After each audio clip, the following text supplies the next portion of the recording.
Hi, welcome to GSSO training course. Today I'm going to talk about Cisco Next Generation IPS. I'm Anant Mathur, I'm Technical Marketing Engineer for this product line. Today I'm going to cover a module that is a demo module, but I will just not cover demo. I will also give you a brief overview of NGIPS solution. So as an agenda, we will see overview of NGIPS, we'll do demo walkthrough, and we will also see how to set up a demo use dcloud.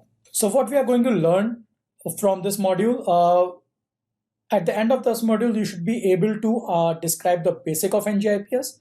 You should be able to discuss before, during, and after in deeper detail. You should be able to provide 10 to 15 minutes demo on NGIPS based on different tenants before, during, and after. And you should be able to discuss data points and philosophies that you can use against a competition. So coming to introduction to NGIPS, first question, what are the security challenges and why we need NGIPS, right? So answer that, there are not many things that is happening in today's environment. The attacks are getting sophisticated. It is not an individual who is creating an attack. There are a community that is coming together and forming an attack, and these attacks are part of organized crimes as well. The threats are getting dynamic, right? From a static based attack, the threats are dynamic and going and changing towards more behavior based attack. There are geopolitical complexities. There are user complexities. The policies are misaligned. We have firewall, we have IPS, we have malware. These solutions don't talk to each other. We leave our deployment with many open gaps, and that are being exploited by attackers. So all these today security challenges cannot be addressed by traditional security appliances like a stateful firewall or probably traditional IPS or probably the antivirus systems. So we need something next generation. We need something which talks, which correlates with different kind of verticals of security, and that's what we will see in upcoming slide. So in principle, in today's cybersecurity world, security is getting really hard.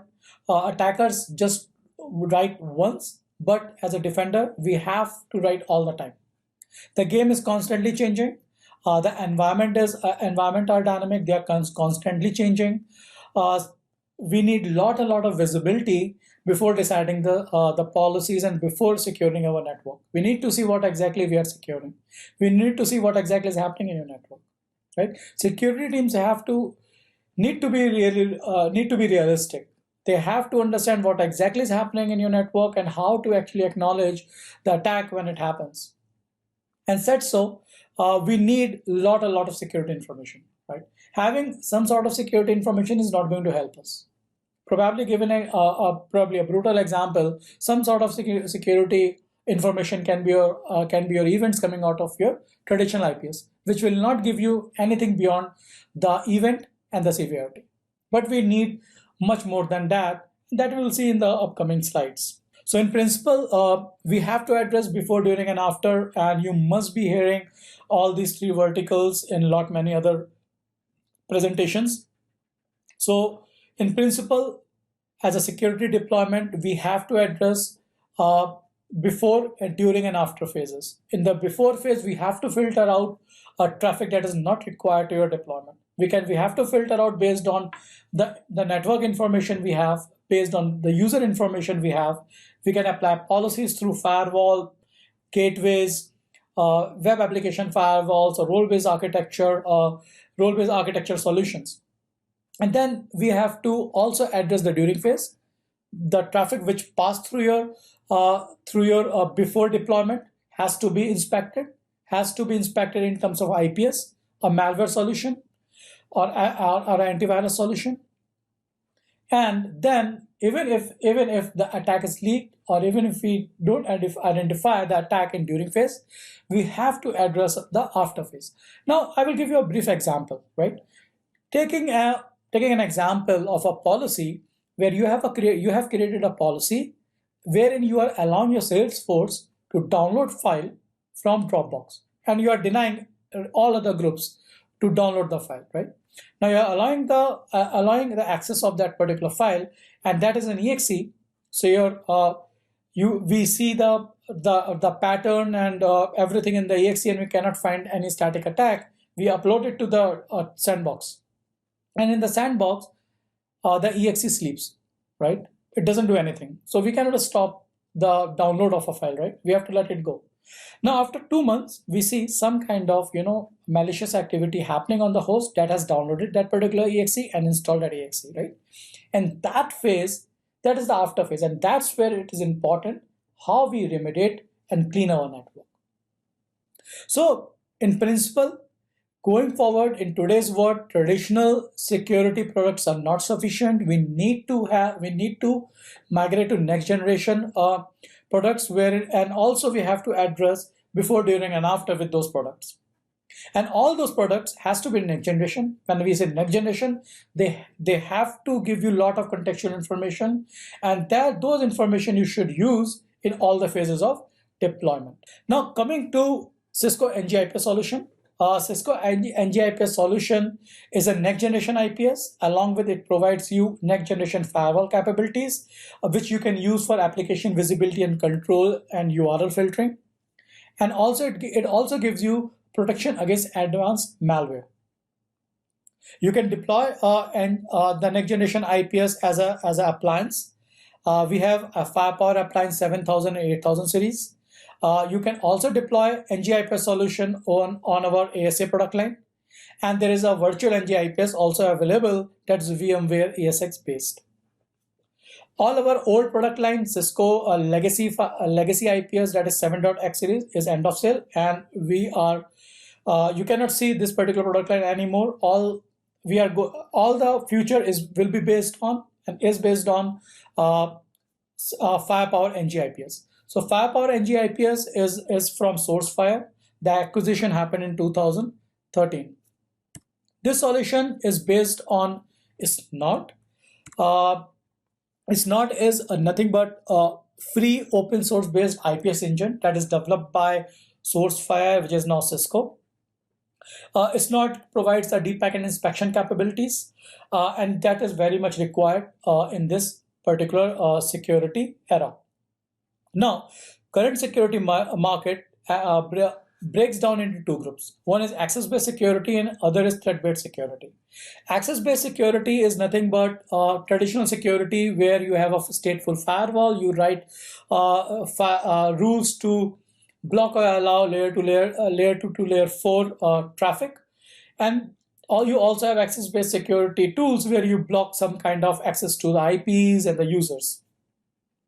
And now you have extended the traditional security capability from layer 2 to layer 4 to layer 7, but it is not something which is very sufficient, right? You can use this particular access-based security in the before phase, but in the during phase, absolutely we require deep packet inspection, and just not deep packet inspection.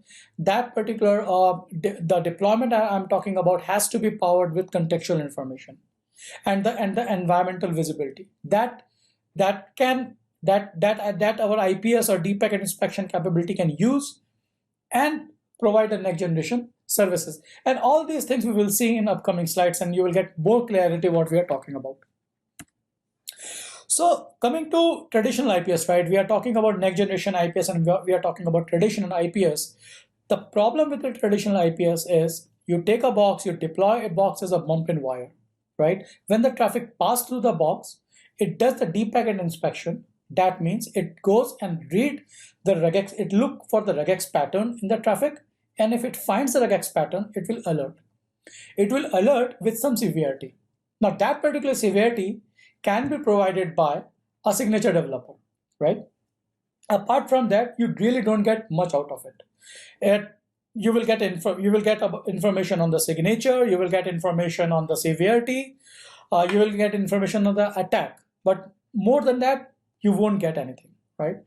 So there is a huge possibility that you will get lot of false positives, because the traditional IPS is a bump and wire solution that only looks for regex pattern in the traffic. Apart from that, it does nothing more than that. So it never goes and see how much relevant that particular IPS event is to the network, whether it is going to affect your network or not.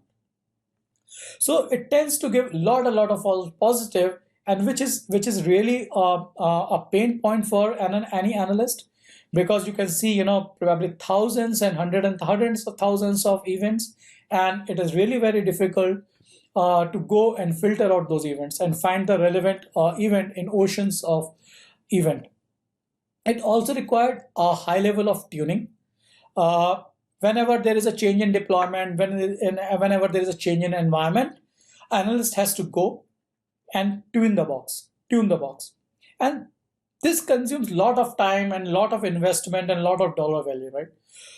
With next generation IPS, it does not get a traditional IPS feature, but it is very, very smart, right? It is an intelligent solution that is built on top of IPS, right? It gives you information on layer 7 to layer 2 to layer 7. It gives you information on application awareness. It gives you information on the visibility. It gives you information on how an application is related to an attack. It gives you contextual information that helps you automate lot many things. Automation in terms of auto tuning. Your IPS will be auto tuned based on your deployment. You will get lot many information on host and user. You know what exactly is happening at the host, what kind of servers he has hosted, what kind of operating systems are running. You get prioritization of IPS events, and all these things we will discuss later in the presentation. Just not that, you also get content awareness, right? You know what kind of content is being transferred, what kind of files being transferred, whether those files were carrying any malware or any kind of malicious content. All sort of that info visibility you get with next generation IPS. So next generation IPS is just not an IPS, but it is an intelligent IPS which does lot many things automatically, like auto tuning, prioritization.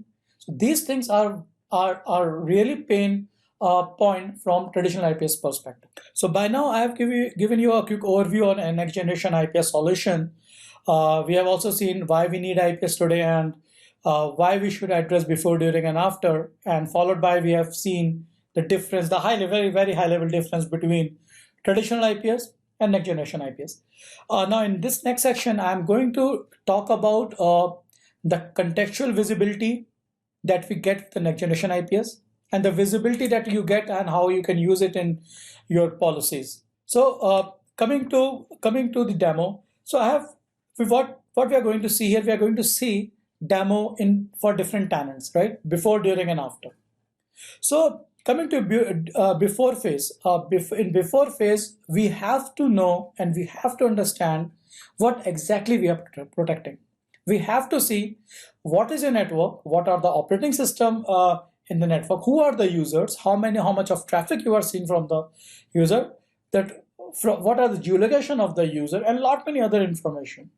So here you can see this is a first box of the contextual awareness. So this is a picture of a contextual awareness, contextual explorer page from the FireSite Management Center, which gives you information and which tells you what kind of operating system are being hosted in your network, right?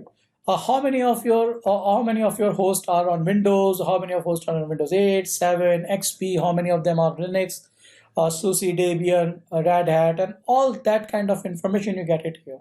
You can anytime drill down, right click on any of this chart, click on this chart, and then you can drill down to the detail of the deployment. So once you drill down to this particular one of the section, it will give you the user information and everything.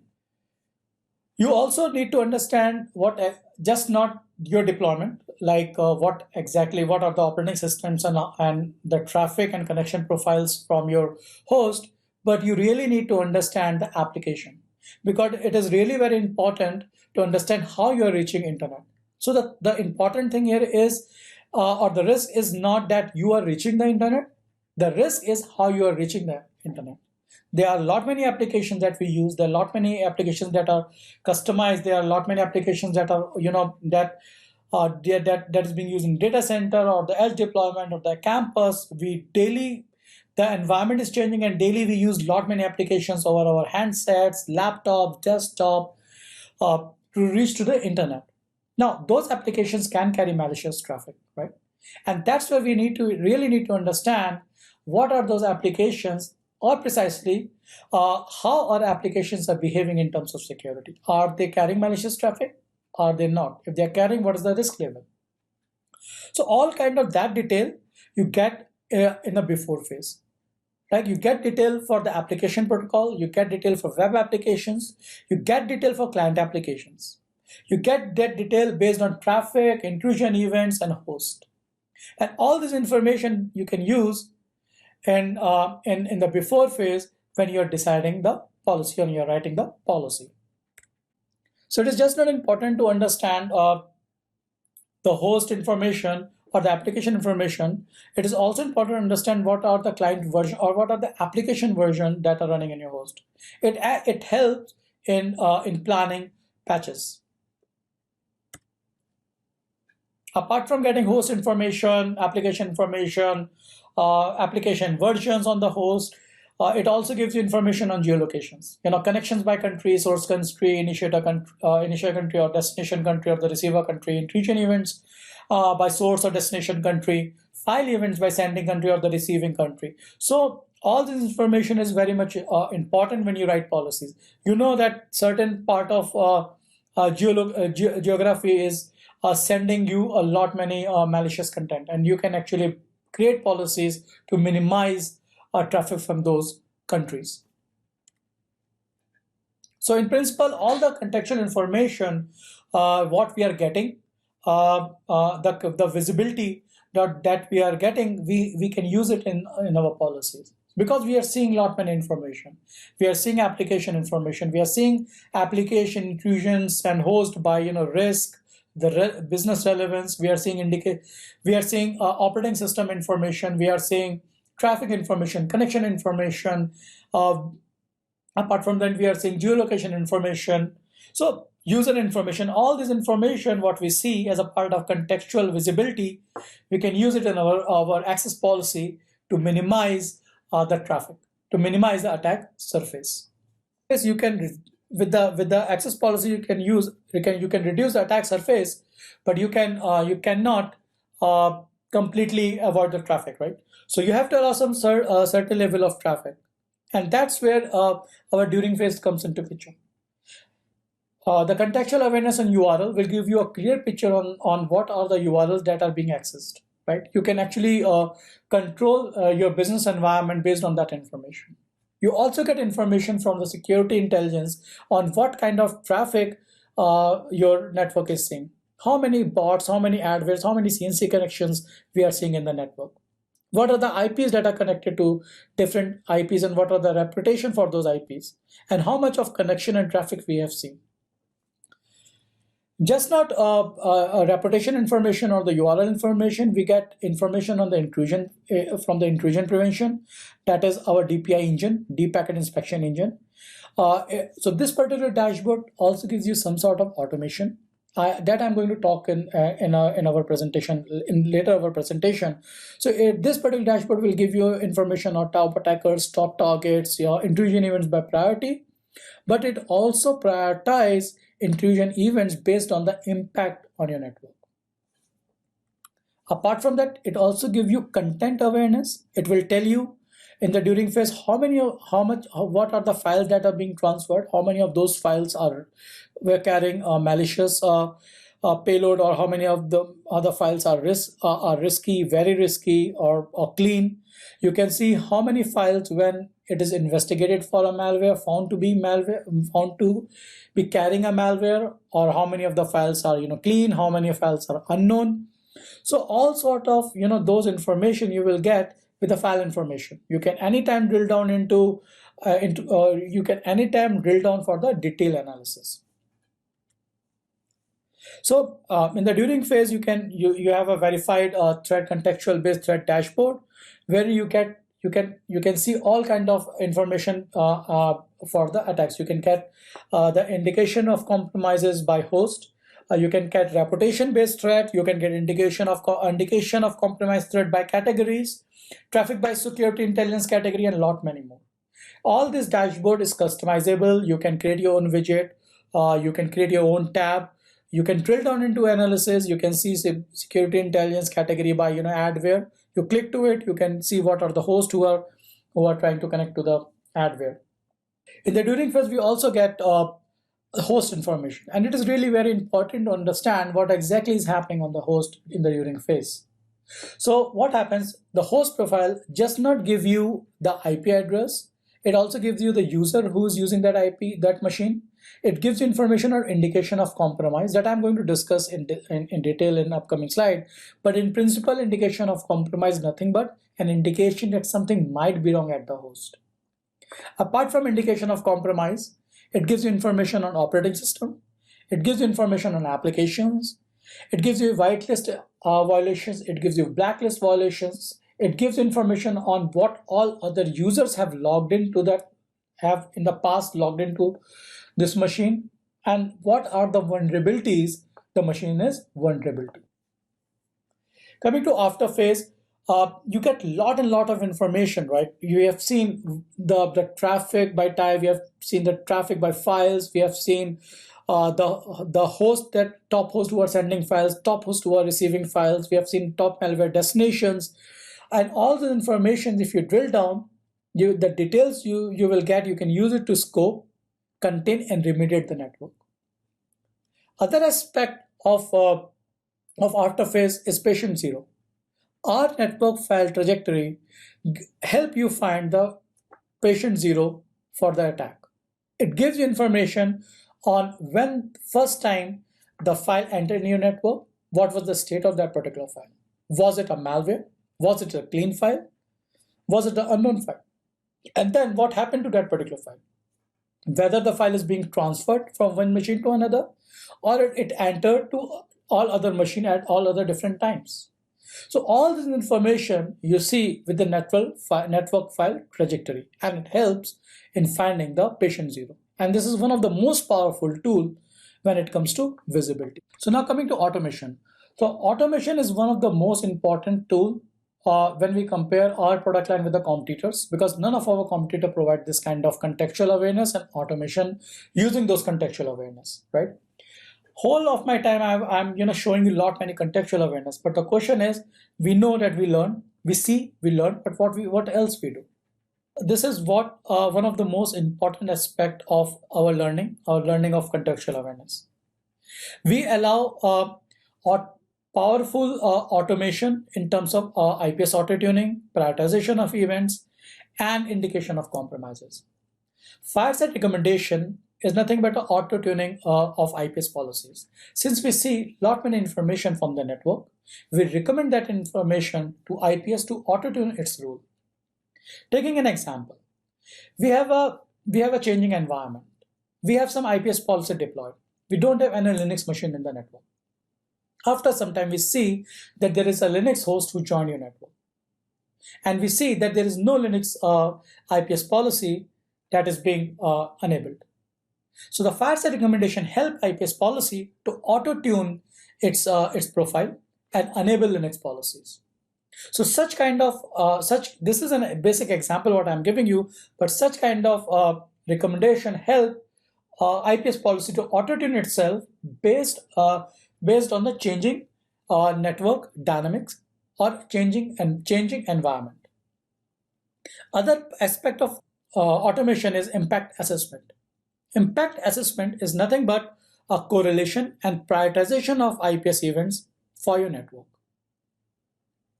Since we learn lot of host information, whenever there is an IPS event occur, we map that event to all the contextual awareness, all the visibility, and find out how much relevant that particular IPS event is for your network. What is the impact of that particular IPS event for your network? And it help actually prioritizing the IPS event relevant to your network. And it really helps admin, because what happens if with the traditional IPS, if you go to the office and you see 100 of IPS event, and all those IPS events are high priority, and then there are 5 IPS events that are mid-level, severity. The first reaction would be to go and address high priority events, but high severity events. But for all those high severity events, your network is not affected, but your network is affected for those mid-severity IPS events. So that kind of impact, the prioritization, will be provided by a fire site management center through automation. So it will tell you, it will prioritize mid severity IPS events ahead against a high priority IPS event. So such kind of correlation and impact-based assessment is provided by impact analysis as a part of automation. Other part of automation is indication of compromises. So taking an example, a host in the runtime, I see some kind of Java vulnerability happening, and that particular event that is happening on the host, you see on your network device, on your fire site management center. The Java vulnerability is nothing but we are seeing Java is spawning another exe. In principle, Java is not supposed to spawn an exe, but it is not an attack. There might be something wrong. Then after some time, I see some kind of connection being made to CNC server, to the server that has a bad reputation. And then I see some kind of IPS download happening for which my IPS alerts. So if I combine all these three incidents, or if I combine all these three events, probably it's an attack, or it can be a malware, or it can be a zero-day malware. So automation in terms of correlation from various indication of compromise is another thing that this particular product line provides. And these are one of the most important aspect apart from the visibility in terms of before, during, and after, that stand us well ahead against our competition. So as part of continuous threat landscape and as a part of our retrospective inspection, right, we have to make sure that we have an actionable intelligence. We have to value the changes by preempting the next attack, right? So we have handled the latest attack, we have remediated it, and we have to make sure that it doesn't happen again. We have to make necessary changes to our appliance and to the network to address that.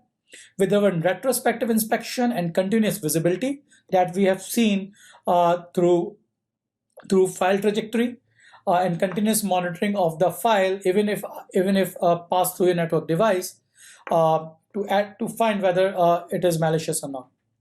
And with that, we have to drive. With that means with retrospective inspection and continuous visibility, we have to drive the actionable change. So Cisco next generation IPS solution does not provide IPS. It also provides you traditional firewall capabilities.